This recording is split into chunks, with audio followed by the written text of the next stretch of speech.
Bonjour et bienvenue dans cette vidéo. Aujourd'hui, on va voir qu'est-ce qu'un freelance, quels sont les avantages et les inconvénients d'être un freelance. Parce qu'il faut parler aussi des avantages, c'est très important lorsqu'on se lance en freelance.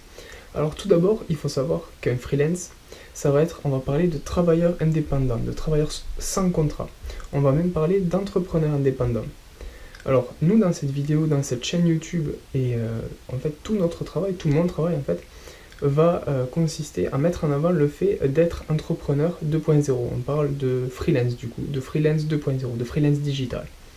Alors pourquoi? Tout simplement parce qu'en fait, le freelance digital met en avant le fait qu'il peut travailler géographiquement partout, il peut être libre au niveau des horaires et de son organisation, et il a besoin uniquement d'un ordinateur et d'un téléphone. Donc ça c'est très important et c'est ce on va essayer de mettre en avant. Alors tout d'abord, les avantages. J'en ai listé 10, j'en ai listé 10 avantages j'ai listé 10 avantages et j'ai listé 10 inconvénients. Alors tout d'abord les avantages. Premièrement, au niveau des horaires, le freelance 2.0 se gère ses horaires comme il veut. C'est-à-dire que s'il veut se lever à 10h, il veut commencer à travailler à 11h jusqu'à 14h et commencer à manger, etc. En fait, c'est pas comme un salarié où il va faire du 8h midi, 14, 18, voilà. Donc en fait, il est libre au niveau des horaires, ça c'est très important. Ensuite, il est libre géographiquement aussi, le freelance. C'est-à-dire que vu qu'il a besoin juste d'un ordinateur, d'une connexion internet et d'un téléphone, il peut aller travailler en été à Cancun, en hiver à Genève, etc. Donc en fait, ça c'est très important aussi et c'est super pratique. Ensuite, le freelance a besoin de peu d'outils, comme je le disais tout à l'heure. Il a juste besoin d'une connexion internet, d'un ordinateur et d'un smartphone. On peut même se limiter à un smartphone dans certains cas. Ensuite, lorsqu'on est freelance, on a souvent la fierté d'avoir créé son entreprise, d'être son propre patron. La fierté de sa marque et de montrer qu'on est son entreprise. Ensuite, l'organisation. L'organisation, c'est-à-dire que, sans parler des horaires, c'est-à-dire qu'on organise son travail comme on veut. Par exemple, si on s'est dit, voilà, ce mois-ci, j'ai ça à faire.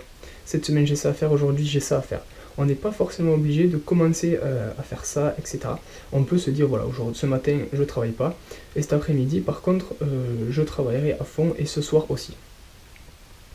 Ensuite, ce qui est très important aussi quand on est freelance, c'est qu'on met en avant le fait qu'on vit de sa passion. C'est-à-dire qu'on travaille et on fait ce qu'on aime. On n'est pas forcément salarié à faire quelque chose qu'on n'aime pas. C'est-à-dire, par exemple, je connais quelqu'un qui est freelance, qui adore l'anglais, et qui adore parler anglais, apprendre des choses en anglais, etc. Son travail, c'est freelance, et il est traducteur, en fait, si vous voulez. Il traduit des pages, des sites internet, des livres, etc. Il traduit un peu tout, et voilà, il est freelance et traducteur. Ensuite, lorsqu'on est freelance, l'avantage, c'est qu'on n'a pas besoin de prendre les transports en commun. On n'a pas besoin de prendre de bus, ni de métro, ni de forcément de voiture. On peut travailler de chez nous, voilà. Donc ça, c'est très important aussi. C'est un peu pour ça que j'ai quitté mes études aussi, parce que j'avais pas envie de prendre le métro toute ma vie, à coup de 2 fois 1 heure par jour. Toute sa vie, ça fait beaucoup. Ensuite, on peut aussi choisir ses clients, ses collaborateurs et ses associés. Par exemple, on a un projet qui vient. Le projet ne nous intéresse pas forcément, on peut le refuser si on a d'autres clients.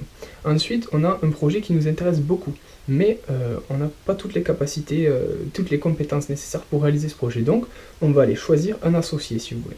On va choisir un associé et ça ne va pas être un associé qu'on nous aura mis ici et on sera obligé de prendre.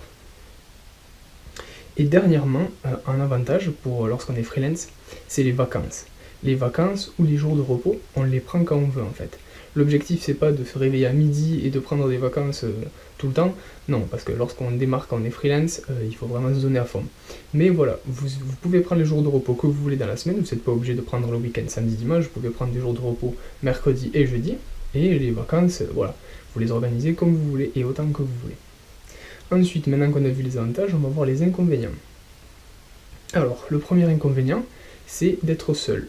La plupart du temps, quand on démarre, quand on est freelance, qu'on a juste besoin d'un ordinateur, on peut le faire de chez nous. Donc, par souci d'économie de sous, en fait, pour pas prendre un local directement, on va travailler seul de chez soi. Donc ça peut être un problème pour certaines. Pour moi, personnellement, ça ne me dérange pas du tout. Au contraire, je préfère travailler seul que accompagné.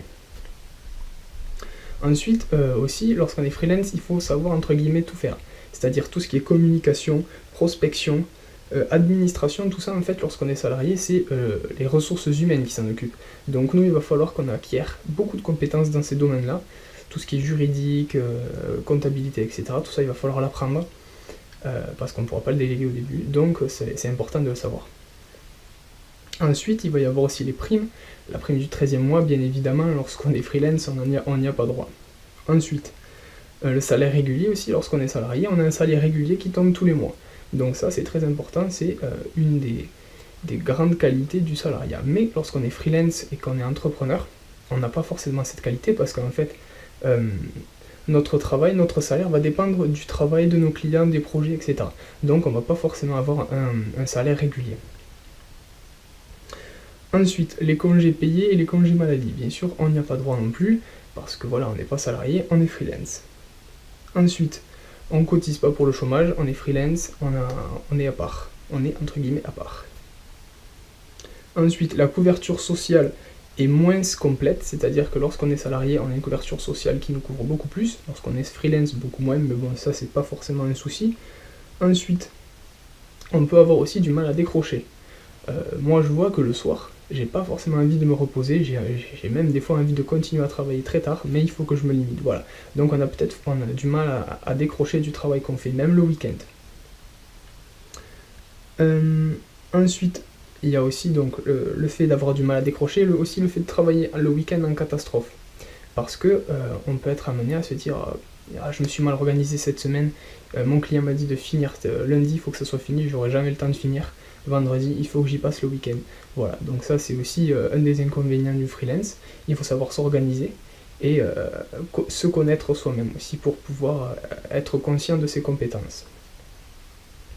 Ensuite, la crédibilité au niveau des banques et des propriétaires aussi, il faut le savoir, parce que lorsqu'on est freelance et qu'on a un salaire qui n'est pas régulier, les banques et les propriétaires auront plus de mal à nous prêter de l'argent qu'un salarié qui aura un salaire régulier et qui sera en CDI.